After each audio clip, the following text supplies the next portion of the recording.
Pag merong gala. Ay, pag na. Ang maganda sana siya ganyan. Nabalong sana ako pero parang nakakasabangin yung akin dyan. Oo. Hindi ko tinuloy, bila ako si Jerry. Ay. Oh, Jeric lang ako. Di kaya dito na ako tumuloy eh. Para at least nakasulit na ako dito eh. Pagpawisan ka lang, di ba? Nagpawisan. Mas masabit siya. Bumababa siya eh. Yung maganda sa kanya bumababa.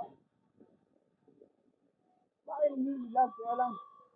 Bumababa mo talaga. Kaya ito.